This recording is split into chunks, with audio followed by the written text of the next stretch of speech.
Business as usual op de werkvloer van Bruinzeel Storage Systems in Panningen.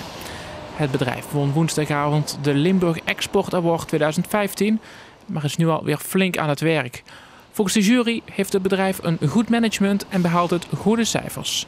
Ik denk dat Bruinzeel zich onderscheidt dat ze echt export integraal op de agenda hebben staan. En dat ze zien dat export de groeimarkt is binnen het bedrijf. En dat we al jarenlang bezig zijn, een continuïteit hebben in het exportgebeuren dat alleen maar groter wordt en groeit. En dat we, 95%, 95% is export, dus het is de kern van onze business. Bruinzeel Storage Systems ontwikkelt slimme opslagsystemen voor kantoren, archieven, bibliotheken en musea. Het bedrijf exporteert naar 50 landen wereldwijd.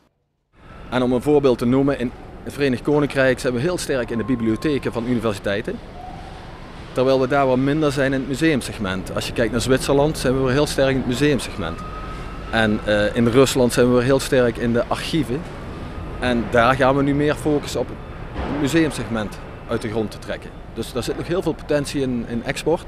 Alleen in verschillende landen zijn verschillende segmenten die wij bedienen.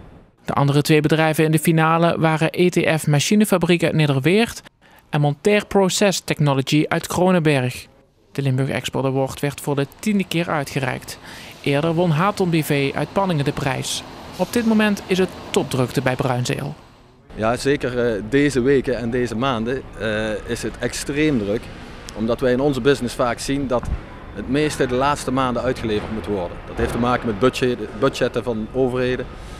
Om een voorbeeld te noemen, ik geloof in week 49 of 50 is de productie in 1 week net zoveel als de hele maand april. Voornamelijk ook de export, want bijna alles gaat naar het buitenland. Maar 5-6% gaat naar Nederland toe. Hoewel we dit jaar wel in Nederland een heel groot project, het Fries Museum, uit gaan leveren eind dit jaar. Dus voor Nederland is het ook druk in de fabriek. Met het winnen van de prijs ontvangt het bedrijf een bedrag van €10.000. Met dit prijzengeld wil Bruinzeel innovatie op de agenda zetten bij scholen. Een ander deel wordt ingezet voor de innovatie van het bedrijf.